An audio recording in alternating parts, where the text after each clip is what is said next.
You're listening to the Informal Mystic Podcast, your destination for mind-bending conversations that explore metaphysics, energy medicine, and the mysteries of the universe. I'm your host, Blaire McDaniel. Hello, friends. I wanted to pop on here really fast and just give you a little bit of backstory before we launch into this really fun episode. I actually did go on a paranormal investigation, and I have so much to say about the paranormal investigation.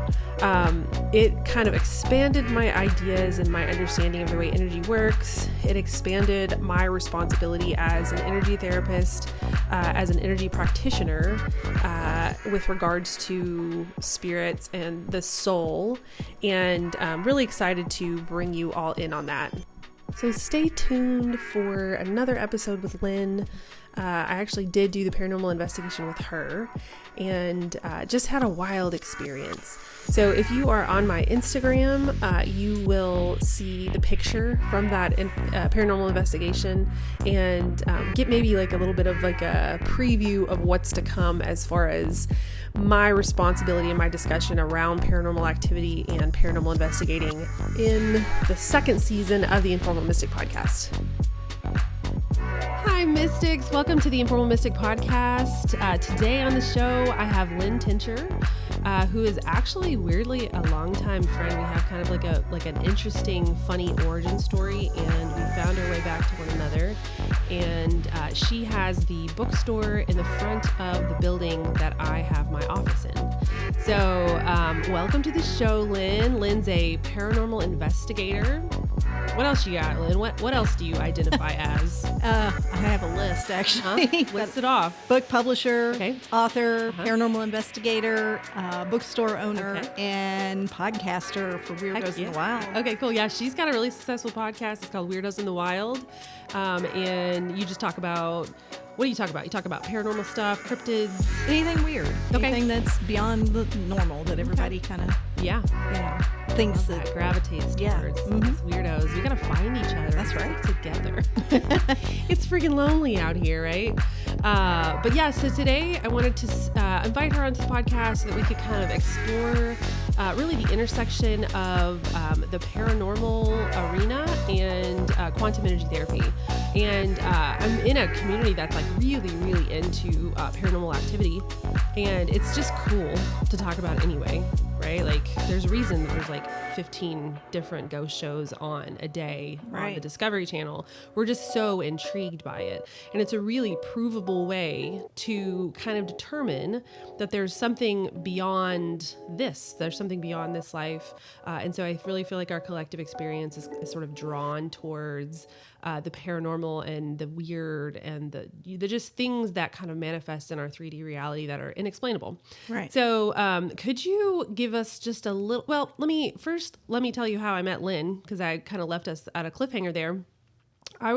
Lynn actually owned a bookstore in my community 9 years ago. 8 years ago, I think. Okay, 8 years ago. And she was hosting writers classes, and I was sort of dipping my toe into like identifying as a writer. And so I was going to her writers classes, and she was like the nicest person there. Aww. She was so stinking sweet, and really just like kind of took care of me I don't even know if she realizes that this is what she did, but No. Good to hear, though. yeah, she just sort of took care of my tender little like writer identity, and you really just kind of like kind of fan the flame. And so yeah, and I actually just posted this on my Facebook this morning. I got a memory of 7 years ago today, and I had just completed NaNoWriMo, and I had like strolled past the finish line at 50,000 words. And I was just like, so proud of myself.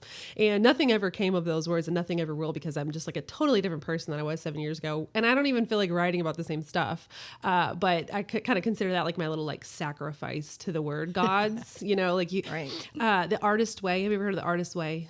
Yes. She says you have to write 1 million words to consider yourself a decent writer. And so that was sort of 50,000 of my 1 million word tally. But yeah, that was sort of that was like our origin story. You really helped me kind of hone in as a writer and identify as a writer, and always was really encouraging about the stuff that you write of mine. Well, So thank you. Yeah. You made my day. Good. But yeah, so here we are 8 or 9 years later, and this summer get a little message in my inbox like, hey, I want to do a bookstore up front. How you feel about that? And I was like, okay. Bookstore's way better than like a daycare, right? That's Like right. doing quantum energy therapy when there's like kids screaming in the background.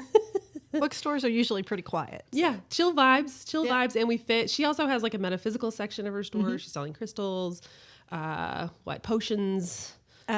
Essential oils, Okay. other Jewelry. holistic healing items. Yeah. So we mesh so well. Yeah. And I really love the energy of the space that we're kind of creating together. So absolutely a fan of, it's called From the Ground Up Books. If you're local, follow them on Facebook, follow them on, you got any other socials? We're working Instagram? on it right Okay. now. We focused on Facebook. I have some other accounts set up, but we haven't started posting there yet. But Yeah, so Facebook is a really good platform for in-person storefront businesses, I think. I had a Facebook. When I had my grooming business, that was like my main advertising. So didn't do any other advertising on Facebook. and it'll get you there. It really will. Yeah. So, all right. So let's dive into the ghosties and the paranormal things.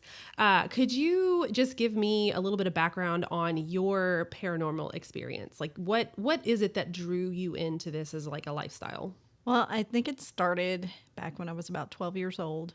And for those of you who don't know or haven't heard my story before, I have a really rare heart condition called Brugada syndrome. And basically it kills you in your sleep. And I believe that I had passed away in my sleep when I was 12. Oh my goodness. And had an out-of-body experience. Okay. I went up, was looking down at my body and like it was a sheet or, there's just my pajamas lying there. Yeah. It was not looking at me. I was up here. That Okay. was there. And I remember floating up through the ceiling and I was talking to someone who I don't know. I'm pretty sure it was probably a spirit guide. I don't know. But there was someone on the other side helping me. Okay. And I looked down and I'm like, I'm not done with her yet. She's got to go to prom. She's got to get married. She's got to have kids. There's all these things that I'm supposed to do with her. And I went right back into my body. Ooh, I have goosebumps. Yeah. I woke up, that feeling when your foot is asleep and it gets all You're tingly? tingling. I was like Okay. that head to toe. Wow. And so from that point on, things started happening. I started seeing dead people in my house. Okay. We had a 200-year-old log cabin that my dad reconstructed onto the house now I'm karate chopping your microphone. That's our favorite thing to do on the Informal Mystic podcast. That's right. So he reconstructed this log cabin, 200-year-old log cabin on our house, and I think the ghosts came with it. So I Okay. started seeing things then. That's when, some of I don't really consider myself psychic, but I have some of those tendencies. Yeah. That those things had started to develop at that point. And it's just from that point on, I squished it for a while. I went through the heavy religious phase and all that, and squished all this feelings. And, so finally I accepted myself for who I was, and now I'm a weirdo out in the wild. Yes, yeah, she's out of the closet, guys. That's right. Congratulations. Thank you. Wow, that's really powerful. My story to get where I am currently doing all this crazy weird stuff was just so dramatically different. Like I never had an NDE, wasn't even really connected with any kind of like paranormal activity or anything like that. Didn't have any ghosts. We built a house. So I'm sure we're gonna like get some ghosts there later, but like They're I'll everywhere. be the ghost at some point. But it's so interesting how we all kind of find our path to the energy, the field of unified consciousness. And what does it manifest in your life like right now? Do you mean a spirit? As far or as like a ghost? paranormal, like what do you do now? Like, are you still seeing ghosts? Are you still? Yeah. Okay. And with being the paranormal investigator, I'm putting myself in the positions where more activity is. I still see them. I've seen them in my home. Okay. I see them here in the store, or especially in the building next door. Yeah. I mean, they're literally everywhere. And if anybody knows anything about LaGrange, knows that this whole town, every like inch of it is haunted. Yeah. But yeah, I see them manifested in like shadow people. Okay. I've seen full body apparitions. You know, the little glances you get out of the corner of your eye. I see a lot of those. But I mean, I even have some physical evidence of like pushing my chair or different stuff like that. It's nothing to be scared of. But yeah, I can see why it would unnerve you. I'm not one of those people. So yeah. Okay. So in my own work, like I'm out in the astral, and I'm like, you know, meeting entities, meeting guides, meeting ascended healers, meeting people. And I had a specific guide that was like working with me to kind of like get me to the point where I was just like not really afraid of anything. And this guide kind of like sat me down and was like, okay, your intention is the most powerful thing in the universe. The law of free will not be violated. And so you put your intention out there, and the energy that you're around will match that intention automatically, because it is its choice as well. And so I am not afraid when I go and do astral projection, when I go and like meet, you know, whatever it is that I'm out there meeting. I'm never afraid. But then I like get on the 3D and I'm like, I'm so creeped out right now. And I'm like, why doesn't it apply down here too? Like, it's the same thing. But yeah, one time I felt a presence in my my friend's house. And she's got this like upstairs above the garage room, and it's got this tiny little door, like crawl space to go into the attic. And I opened the door, and I don't know if it was like a vacuum seal type situation or what, but I opened the door and I saw the little crawl space door close. And I was like, oh God, that was creepy. And I just kind of felt some energy. And so I like go upstairs to the, you know, to the area where I'm collecting my kids' toys, and I'm like getting it all. And I'm like running back down the stairs, and I feel something kind of like follow me. And I was like, like it was just such a scary experience. And I have come across things that were like much more like terrifying, which I put that in air quotes, but terrifying out in the astral realm. But for some reason down here, it just feels so much more creepy. it's because it's not supposed to exist here. Yeah. Okay. We got a lot of conditioning. Got a lot of conditioning. Everybody trains you to think this is abnormal, when in all reality they're around you all the time, and they don't hurt you. It's just when you happen to notice them, you get kind of wigged out, because it's not supposed to be there. Yeah, for sure. You're expecting that in the astral realm. You're not expecting That's true. That is true. That's a really great point. Yeah. I'm expecting to see the wild things out there. And the funny thing is that I want to see it all here too. Like I'm always like, expand. Like if I can handle it, like let's go even further. Like I'm always like pushing the edge of my comfort zone. I'm the same way. Exactly. Yeah. I'm like maverick. I'm going to go out there and guns blazing, and I'm going to see what there is to see, and I'm going to do what there is to do. So I'm always like, I'll do a miracle. Like if it's accessible to me, if I'm detached enough, if I'm not, going to turn this into an ego trip, like let me get as far as I can get without it taking away from my human experience. But the paranormal or the manifesting that type of stuff into the 3D realm with these other like entities and spirits from just like one click over to the other side, it feels more intimidating to me for some reason. So I'll have to work on that. I guess I need to come to a ghost. I need to come with you one day. Yes, you should. Be fun. Yeah, I will absolutely love to do that. Yeah, because my very first experience on a paranormal investigation, and I'm like, I don't know why I put myself in this position, but once you do, you get addicted. But the very first experience, I walked into Ross Opera House in Cynthiana. We had not even gone lights out. Somebody said, I mean, literally, we just walked through the door, and they said, behind the screen is a hot spot. Ooh. I'm like, let's go. So I, without any equipment or anything, I'm the one that rushes in to see what I can see. I grab my friend AJ and my daughter Becca, and we go behind the stage and we look, and there's a shadow person going along the screen that stepped out and stared at us dead on for, I don't know, maybe 15 seconds. Oh my gosh. And in my head, I'm going, I wasn't insane. This is real. This is really real. All three of us are staring at this thing. Yeah. And then I was hooked. I'm like, I'm part of the group now, John. My brother started the group. I'm like, I'm part now. I'm going everywhere you all go. Because, once you really, truly see and you know it's real, you want to find out more. Yeah. I mean, experience is just the driving force behind, all of this, right? Like I wouldn't be here doing this if I wasn't having wild experiences of my own. Like I wouldn't be building a career around quantum energy therapy, connecting to people's guides if I hadn't had my own experience with my guide team, just wildly altering my life, wildly altering my worldview. So yeah, experience is always that driving factor. And I feel like as far as experience goes, like it's way more accessible than we may believe. Yeah. Like you listener, get to have experiences just like I do. There's nothing special about me and Lynn. Right.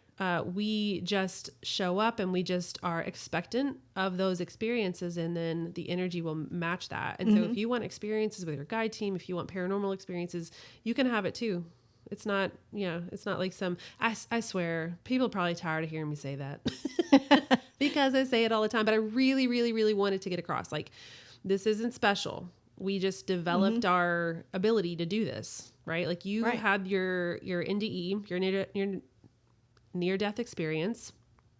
And I had my own like long kind of wrought, perilous path to the energy.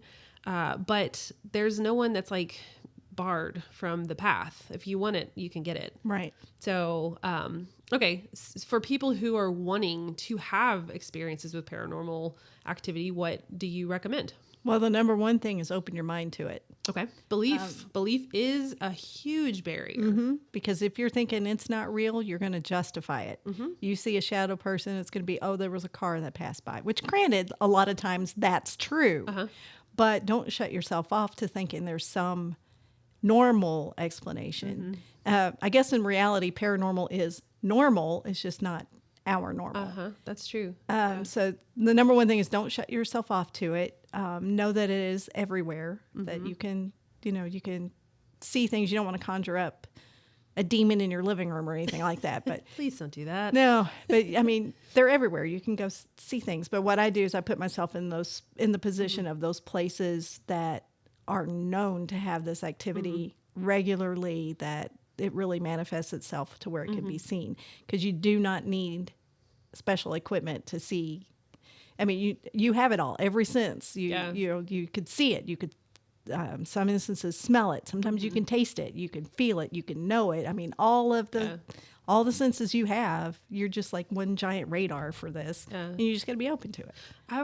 So with my own experience of paranormal activity here in the in our office, there was like a pretty intense presence in the office when I call it the office because I use it as an office, but in this building, there was like a pretty intense, I would say, and this kind of gets into some semantics of like how we define this, how these beings and entities are manifesting. But I believe that there was like a 4-dimensional entity who was a person who passed away and like wasn't aware that they had passed away. And the main confirmation of this for me was, number one, I just like had this weird feeling. Like it just felt like the heebies felt jeeby. And my dog, who is the most, you've met Gatsby, he's the most obedient dog in all of human history. Like I'll be like, Gatsby, go here. And he'll be like, okay. And yeah, just happy dog, very obedient dog. And I'm like, he's the second time he comes to the office or to this building, he's like refusing to get out of the car. Absolutely would not get out of the car. And he's like, I like you, but no. And I'm like, okay, there's something that's not kind or friendly energetically towards dogs, because my other dog was like, every time I'd bring him in here, my Chihuahua Bronco, he would just be like shaking, and he's a Chihuahua, so that could just be par for the course. But it was just like, he would just appeared scared. His energy felt scared. And so I was like, there has to be some kind of thing that's keeping my dog from being like classically obedient. He had no motivator to stay in my car. It was like 90 degrees outside. It was unethical for him to just remain as a car dog. And there he was. He was like, I'm not moving. You're not going to get me in there. So I had to like leave the doors open so that I could go in and like get the thing that I was trying to get done and then come back out so that he could not die of heat stroke in there. But once I sort of identified that this entity was here and present, then I was able to kind of like attune my psyche or like attune my ability to connect with her and help her pass on, which we've kind of talked about how wrinkly time feels, because I feel like you still feel her, right? I feel a woman. It may not be the same woman. But I mean, there's probably more. There's probably, this is a really, really old house. There's probably 1904, I think, is when it was built. Multiple energies that are here, sort of not really passing into the higher dimensional realms, just kind of allowing this lower vibration experience to kind of be what they continue doing. But my question would be, when you're on a ghost tour, like you talk about how you have the tools, you have the ghost boxes. Can you give us some examples of those tools? Yeah, we have what's called an EMF detector, which detects electromagnetic fields. Okay. Originally, when people started paranormal investigations, this was to make sure there wasn't a high level of EMF in an area. Okay. Because if you're in too much EMF, it can make you feel the things, or you feel like you're being watched. It can affect you that way. I see. So the way we use it is we go around and we make sure that there's not something causing that, which, you know, it could be an outlet, it could be a microwave, it could be a 1968 refrigerator or something that puts off a lot of this field. And it's electromagnetic frequency. Yes. Gotcha. And so we initially do a scan to make sure there's nothing that's going to cause us to have these kind of experiences that can be explained. And then we use it also because at times when we're like trying to communicate, we can ask the spirit to move the needle on the EMF detector, and it can. So I think there's, you know, they use that energy. That's one of the energies that they can use. So we have that, and then we have what's called a spirit box, which for a long time I was not a believer in. Okay. But what it does is it scans radio frequencies, and it does it really, really fast. So you're not you're not getting sentences or anything like that from any station. It's just, you know, just like you hear the static. And the theory is that someone on the other side can manipulate that frequency, and their voice can come across. And I mean, I've heard words in there. We've all heard the Ovilus and all this that will say a word every now and then, you know, those machines or whatever. But until we had it, we were running it across the street here in LaGrange, and my brother's voice, plain as day, came across and talked to us. I'm like, okay, so there's something to this. Your brother had my brother had passed away. It'll be a year on Monday. Oh my goodness. And he was the paranormal investigator. He started Beyond This Life Paranormal that I became the member of. You know, he's just absolutely going to give you a run for your money for the rest of your life. And he pranks us all the time. So I have no doubt funny. He's there. But I mean, his voice was just, I mean, it was his voice. Everybody that's heard because we recorded it and we have it on recording, and they're like, yeah, that's 110% John. Oh my gosh. And we've had other conversations with other people that other people have known. So it's not just been my experience. Okay. So there's something to that. So I'm getting way off Oh no, you're some tangents on the equipment question. We're in Tangentville. It's okay. But we have that. We have we don't use, but you can use dowsing rods. Okay, I've seen those. Yeah. I've never used them myself. I've kind of played around with a little bit of everything. I've played with tarot, played with pendulum, played with a Ouija board, and that didn't really do anything. But so those are the main two tools that you use. That and I use my iPhone a lot. Okay. Because I do the voice recordings on there, and you can get EVPs to get the voices that are where they're trying to speak to you that you can't physically hear, but somehow it gets recorded on the device. That's really cool. Yeah. And then we use like motion detectors and cat balls with lights that they can bat around. Oh, that's so freaking cool. So there's all kinds of stuff. A lot of cat ghosts out there. Believe it or not. Yes, these guys came back and they brought me balls. Yeah. Believe it or not, they're out there too. Okay, so my next question would be: have you taken somebody who does what I do or can channel, and like sat them in the room and like allowed them to kind of describe what they're seeing and like what they're connecting with? Yes. Okay. We have Missy Steyer, who's on Okay. our team. She can do that. I do it a little bit, but it's rare that I actually get good connections, which I did last weekend. I was so excited, get and it, I did girl. once at Ross Opera House. Yeah. I was so excited there too. But that rarely happens to me that that I'm that open. I think because I protect myself an awful lot. Well, you do need to have good energetic boundaries. It takes from when I have, so I channel in session pretty much if we're doing the energy healing part of my work, I'll be channeling what I'm seeing the whole time. Right. I've never allowed a being to kind of like fuse with me because the one or two times that I've tried, I don't know if it was a being that was just like really high vibrational and I wasn't really there yet. But I had like autoimmune flare-ups the next day. And so it's, I mean, you do have to protect yourself, right? We're working with a different type of energy. We're working with a different vibration of energy. And if you allow that to enter into your body without good energetic boundaries or barriers, it can kind of create some havoc in your three-dimensional vibration. Right. So yeah, that's totally. And I think the reason why I do that, honestly, is when I had my near-death experience, I had this feeling of all knowing. Yeah. Like I had all the answers. And I can remember thinking, oh, that makes sense. And then when I came back, that's all gone.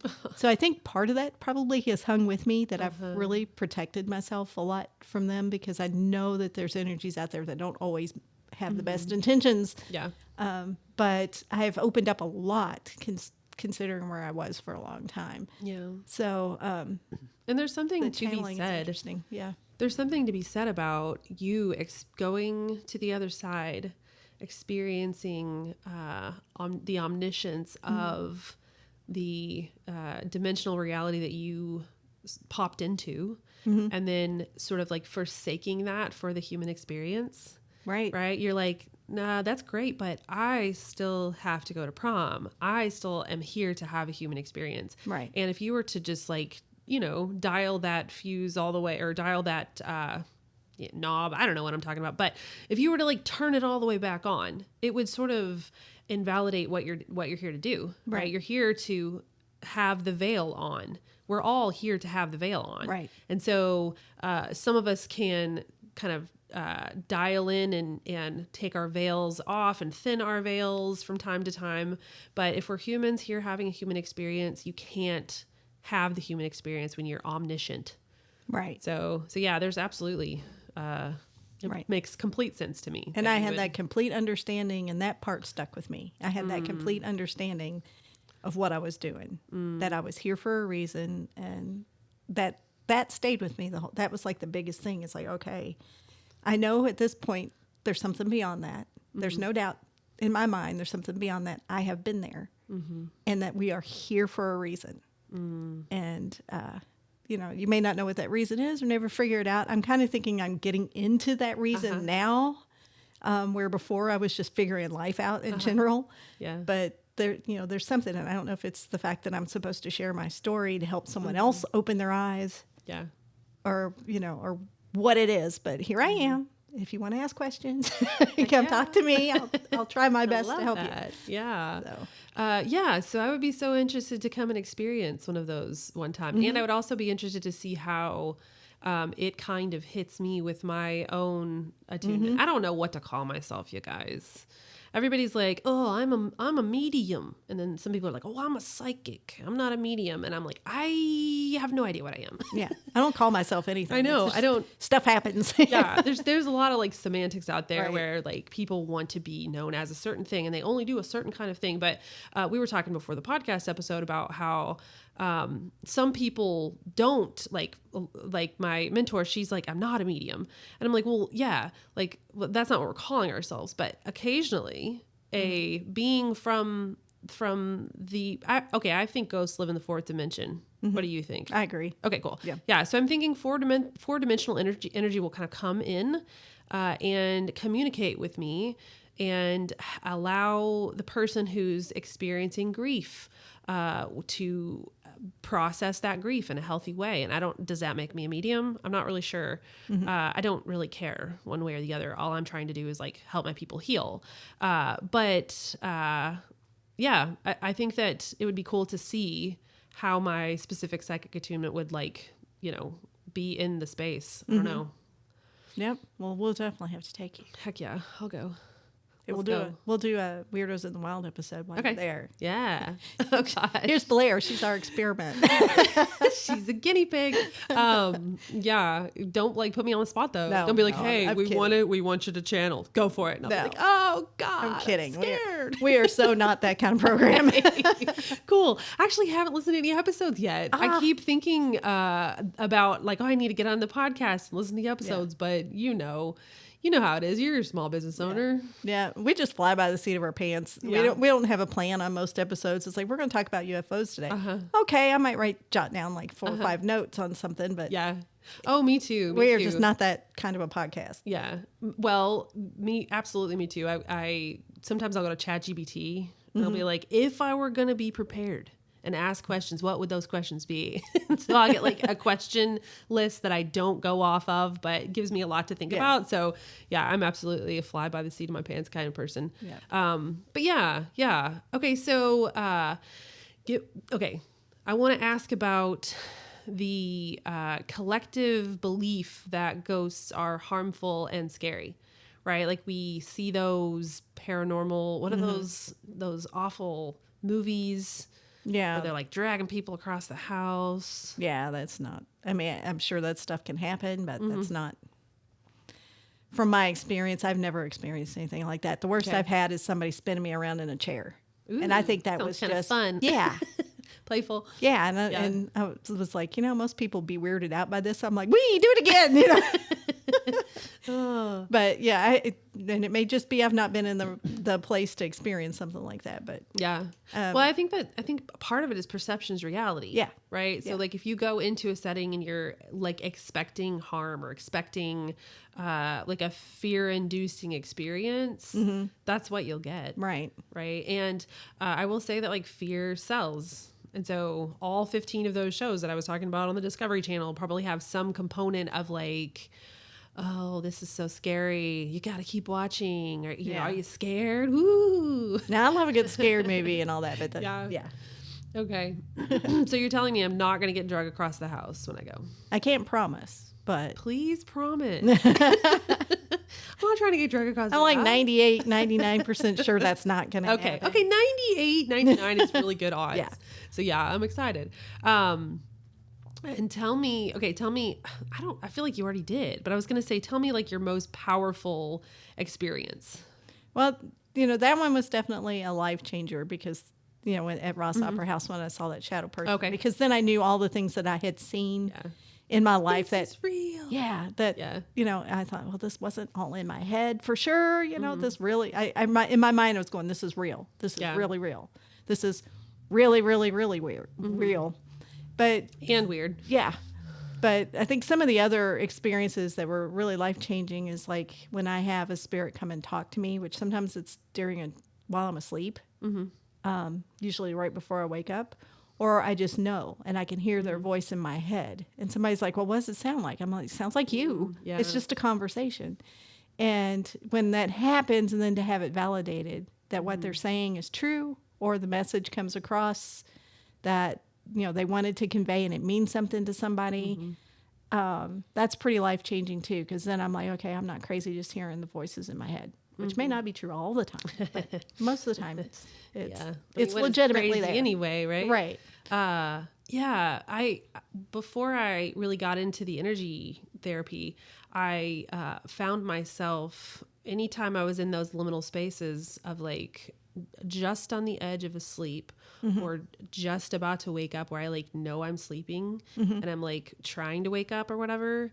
I guess that would be lucid dreaming, but I was really not in control, just kind of aware that I was asleep. That was when my guides would talk to me the most clearly. So there's got to be something to that. There's got to be, because I think at that point you're just probably more open. Yeah, your defenses are kind of down. Yeah. I think when we're asleep, our brain reaches beyond the veil. And I think, because we have those out of body experiences and all that. Sometimes when you're asleep, I've had one of those too, which was kind of freaked me out a little bit. An out of body experience. Yeah. Okay. But I mean, I think at that point your defenses are down, like you said, and you're just more open to receive and believe what you're hearing. Yeah. Because you're not like, your automatic defense mechanism of shutting that off. It's like, nah, that's just my mind. Or yeah, it's like you didn't take your conditioning with you. You didn't take like the cultural baggage right of believing in ghosts with you or whatever. Right. So I hear people talking about lucid dreaming and how like if you can learn to lucid dream, you'll basically be like, all powerful. Not that I'm like aiming for all powerful. That sort of sounds like Jafar from Aladdin or whatever. Yeah, there's some like really special thing about lucid dreaming, and I don't really know a whole lot about it. I should probably have someone on the podcast who knows more about it. Do you know anything about lucid dreaming? No, I know what it is. I think I've done it a couple times. Especially the dreams you have when you wake up and then you go back to sleep, and then you kind of control how it finishes. Yeah. So I've done that. But as far as like lucid dreaming to like go the whole travel, time. I haven't done that. Yeah. And I don't really know even how to conceptualize dreams. Because I've heard some people say that it's like our blueprint reality. Are you familiar with the channeler Bashar? No. Okay. Well, he's this like amazing, he's like, his name's Daryl, I think it's Anka or Daryl Anker or something like that. I should probably look that up, put it in the show notes, but, he channels this being, this high, very high vibrational, high dimensional being who will kind of come into his body, and they'll do that fusion thing, and then he'll just like talk like he's this high dimensional being. And he was talking about how the dreamscape is it's like blueprint reality. It's like where we go to like try things out. And like if you can get really good at trying everything out in the blueprint reality, then you can manifest things like with more immediacy. But I have no idea how to make that happen. So I don't want to. Like, Bashar, could you just give us a little bit more lesson? Can you give us the blueprint for you? Yeah. If I bought his hour-long thing instead of just like finding him on TikTok, I probably would know. But to be determined, to be discovered. So with regards to being a like self-proclaimed weirdo in the wild or like this paranormal investigator, how do the people in your life receive that? Like, do you feel understood? Do they believe in it too? For the most part, they do. And almost everyone you talk to has a story.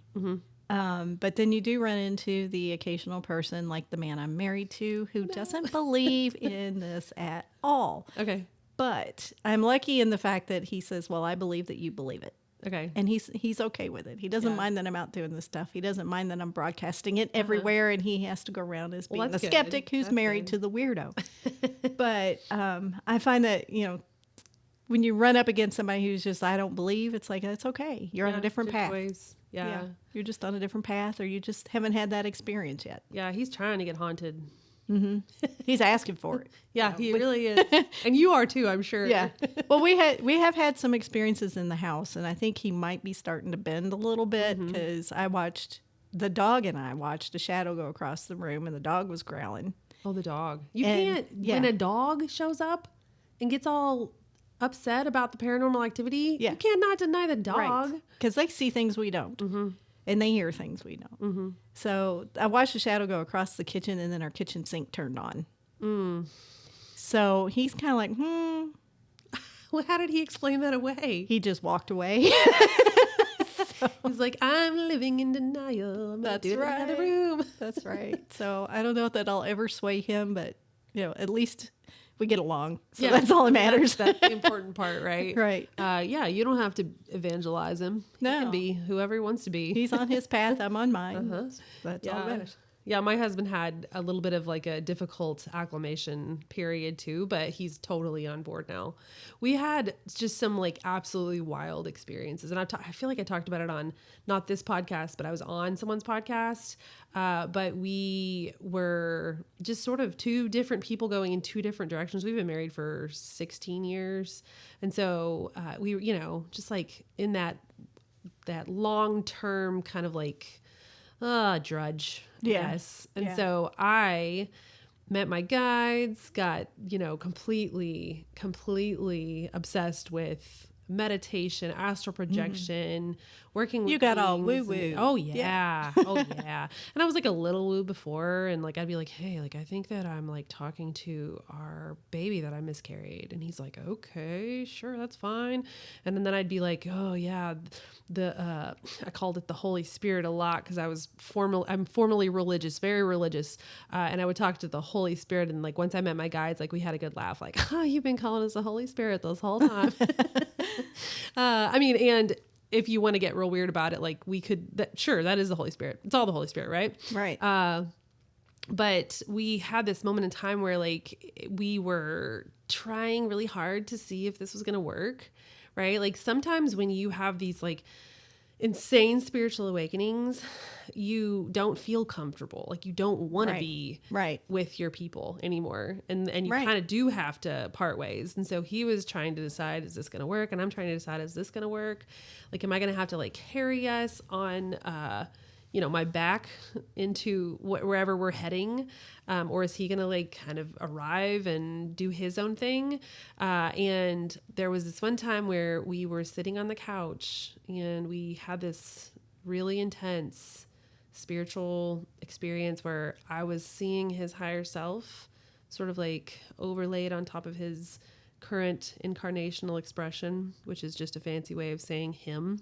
His meat suit, yeah.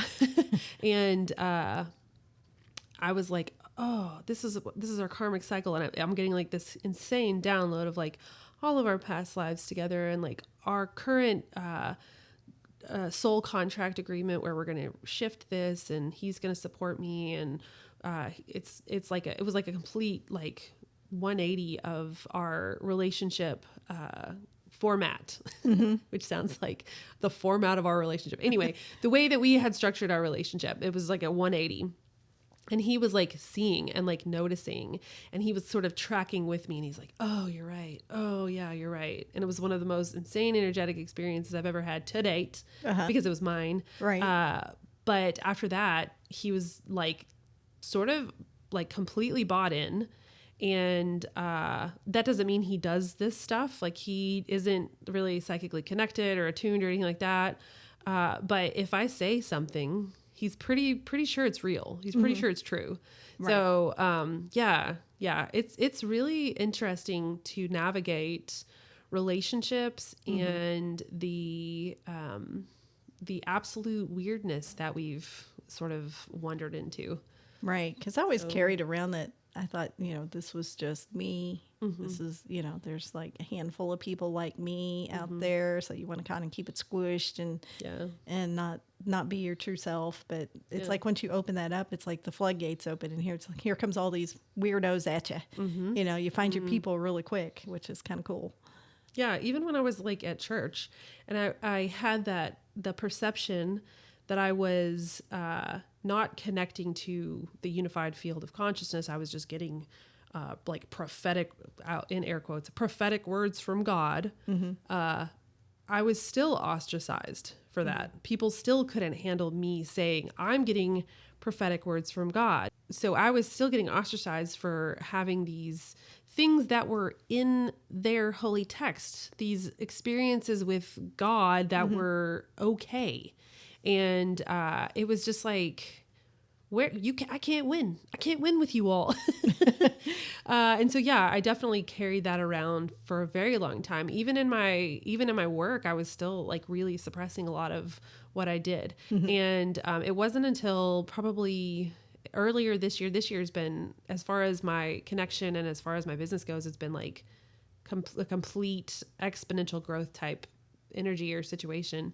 But because as early as early this year in 2023, I was still really keeping things on the ground, right? Like I was really focusing a lot on the therapeutic aspect of what I did and like less on the energy because I was thinking, well, people aren't going to like the energy. Right. People are going to not believe in the energy. And like there are millions of therapists out there, right? If you're going to go to a energy therapist, the chances are you're going to want some energy. So like people were fine. with me doing this, and it's part of the reason that they're with me. Right. So yeah, I'm finally letting my freak flag fly. Yeah. And that's a hard thing to do, to let that oh my come gosh, out. it is. Because I went through a lot of that. You were talking about being in church, getting the prophetic words from God. I didn't do that, but I was like really into church. But one of the things I started doing when I was in college was studying different religions. And it seemed like it didn't matter what religion, or even ways of life that aren't considered religion, like Taoism and Buddhism and all that it's all basically the same. And it dawned on me that we're all trying to get to the same spot, same place, and we're just different paths to get there. So that opened me up to be more myself and accepting the path that I'm on. Yeah.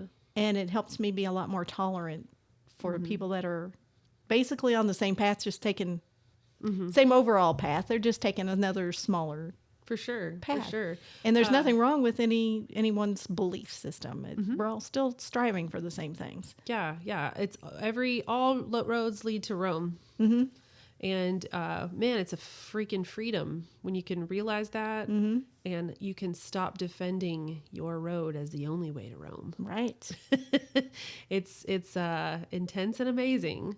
But yeah, it's been such a journey for me to really own who I am. I'm still on that journey. Yep. Right. Like I don't think I do this. You all will probably laugh at me, my listeners or followers, whatever, when I would say this, but I really hope I never project that, like, I'm fully healed energy, because I'm still a mess. Like there's so many parts of me that are still in process, and they're still, I'm still shifting, and I'm still like working my way towards healing wise. But if you meet someone who is fully healed, like run the other way. But yeah, I don't really know where I was trying to get off, or my train kind of derailed there in the middle of that sentence. But long story short, the ego loves to defend. And when you are defending your only road to Rome, you aren't living the full experience. You're right. That's when it does become harmful. That's when the belief systems are a little bit sketch, because you have to sort of project and like put this like air of control out and say, no, you're getting it wrong and I'm getting it right. Right. So anytime you find your way into that duality, just like red flags, neon sign, run. Maybe you should think, well, maybe I'm wrong on that. Yeah. What happens if you're wrong? Right. And that's its own ego death right there. Right. So, okay. I remembered something that I wanted to talk about that happened in session. And it was with my best friend, and it's actually quite a while ago, but my best friend is a widow. And so I work with her husband as like part of her healing. And I will work with his higher self as like a guide. And one time in session, I was charting for her. And so I was like in this trance state, and I was in the zone. And he's like, I'm still like what you would consider a ghost. I'm still like here, kind of like watching her raise our child together, because I wasn't ready to like let go of that experience. And it was just like the biggest, most expansive, mind-opening experience. I was like, what?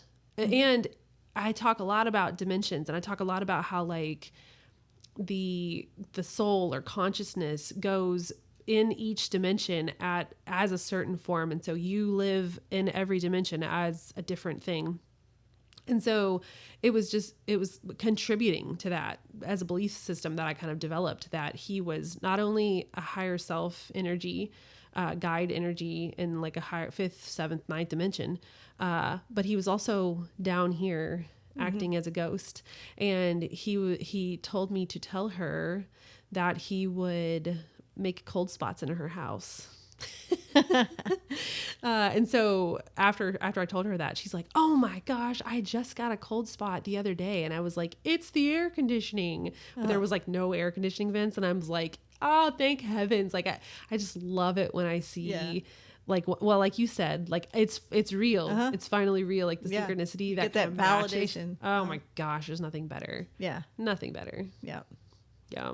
I agree. I had a similar experience with my brother, except for my brother. He's always he's like my idol, evidently. Yeah. But we had there was a psychic friend that I was with at Ross Opera House, which seems like everything really big happens to me at Ross Opera House. I know. I need to go there. It's pretty intense sometimes. But anyway, my brother was channeling through him to talk to me. Okay.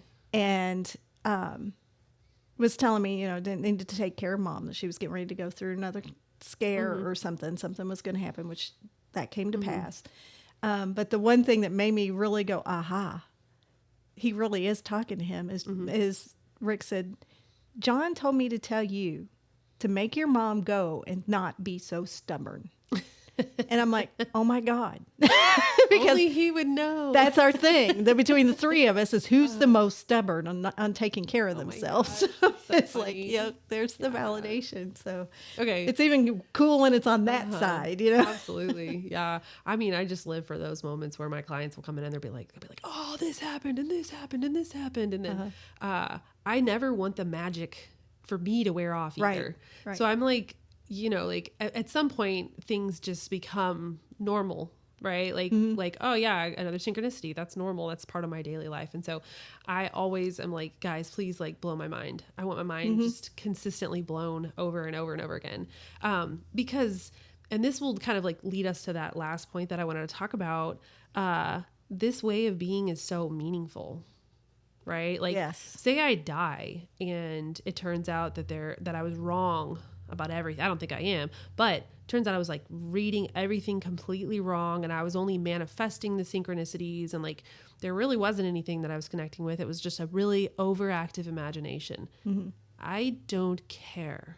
Like, my life is so much more meaningful now than it ever has been, right? Like, I get to connect with my guys. I get to continue having relationships with people that pass away.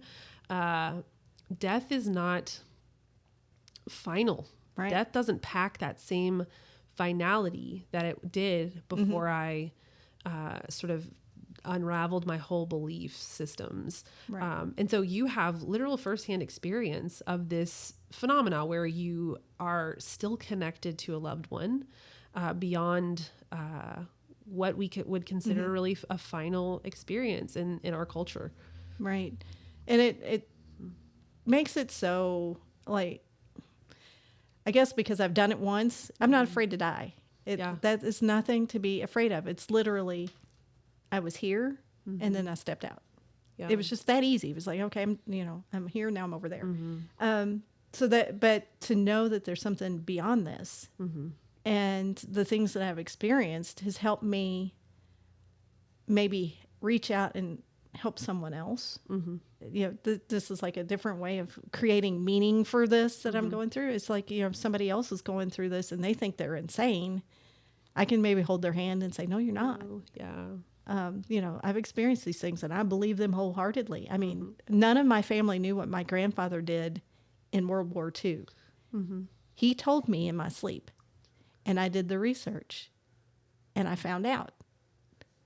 He did exactly what he told me in my sleep. He was telling me he was on a battleship. So I'm starting to ask all the family, what did Pap do? Nobody knew. He never talked about it. And they're like, well, I don't know. And I'm like, well, he told me he was on a battleship. Yeah. They're like, no, he never left Fort Knox. Well, I looked it up. And during the time that my grandfather was in service at Fort Knox, they built all the battleships that came up on the shore. The ones you see the tanks rolling out. Oh my gosh. He built those. So he was telling me he was on the battleship at Fort Knox. And your family, they're like, holy crap. Synchronicity. Yeah. They were like, oh my gosh, she knows what she's talking about. So, I mean, really cool to have that validation that there is something there and to be able to see that in this three-dimensional world and be able to communicate that to someone that maybe is going through a hard time or, wanting to give up on life or something, that I can maybe give them a little grain of help. Yeah. Or like grieving the loss of a loved one. Yeah. Right. They're still there. Yeah. And it's never like this tortured experience. Like freaking hell, the concept of hell has a collective chokehold on us. And we're so afraid of eternal damnation, or we're so afraid of being like put into these like really victimized positions once we pass on, once our soul like transitions into the next life. It's not gonna happen. Like there's no hell. There's no like space of like good people go here, bad people go here. That's just more duality. Right. In fact, so this is an interesting question. When we die, I believe that we immediately transition into a space where our free will manifests immediately. And so if you want to experience a thing like hell, you can go and experience that when you die. You won't want to experience it for very long. And so I'm sure you'll change your mind quickly and you'll have another experience. But the time it takes to manifest things in those different dimensions, in those higher dimensional experiences, it's instantaneous. Whereas down here, things are vibrating so low that it takes us a lot more time to manifest things. Like we actually have time, right? Like they don't have time right. in the same way that we do. Yeah, if when you die, if you're like, my energy wants to experience torment, like, okay, the universe isn't going to violate that free will. You can experience that if that's what you desire. But if you want to experience a reunion with the people that you care about and love, then go experience that. If you want to experience heaven, go experience, like that will happen for you instantaneously. And I read, there's a book called Conversations with God by Neil Donald Walsh. I cite that a lot because it was really instrumental in helping me unravel all these harmful, toxic belief systems that I was part of or had been indoctrinated with. And he talks a little bit about this in his book. And so if you want to read a book that kind of outlines what I believe happens in the afterlife, he talks about it. It's called Conversations with God. I think it was there's 3 books, but I'm pretty sure it was book 1 that he talks about that. So cool. Yeah. I'll have to look him up. Yeah. You need to get that on your shelves, girl. Oh, that's right. Put them in the books. Yeah, for sure. Okay. We are wrapping up our time here. We're almost at an hour. Is there anything that you'd like to just kind of close us down with?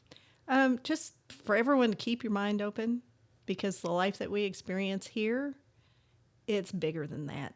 Just to keep understanding that you can't wrap your head around it, but it's all bigger than that. So try to, figure out as much of it as you can while you're here and kind of live in that sense of wonder with it. Yeah. I love that you highlighted the sense of wonder, because if we're not doing it from this place of just joy and play, it'll sort of feel like a chore, right? Like gotta go find the meaning of life.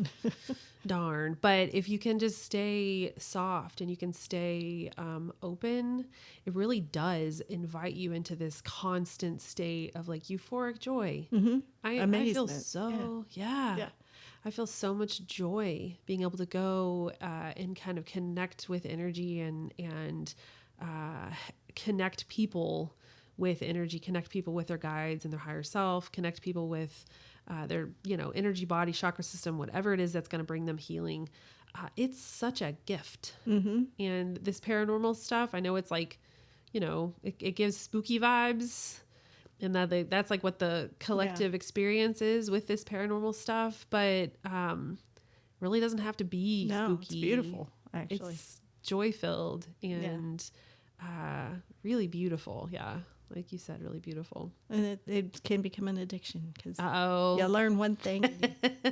She needs some therapy, guys. She's addicted. But it's like, it's funny. It's like every time I go, something else happens that I'm like, oh crap, now I got to believe in that too. There's so much to believe in. There's so much, but yeah, it's a pretty amazing world we live in. So get out and explore it. Yeah. And just say no to the, that skeptical tightness or like the judgment, right? The control. So many people are just they have such a doomed feeling about the world, and it's valid because we've got a lot of crap going on in the world that's really not reflective of who we are at the collective level. But I always come to experiences like this and kind of close out my day in the energy with just so much hope. I feel so hopeful for Earth and for the world. And I just love it. Love it. So 100%. That's why you and I are here talking. I know, right? Like that's probably why we're in the same building. Yeah. Because gosh, it could have just turned out so much different. we could have just had some low vibe neighbors, and here we are, just like really enjoying the experience. Yeah. So okay, thank you so much for coming on. Thanks for having me. Appreciate it so much. It was a lot of fun. Yes, absolutely.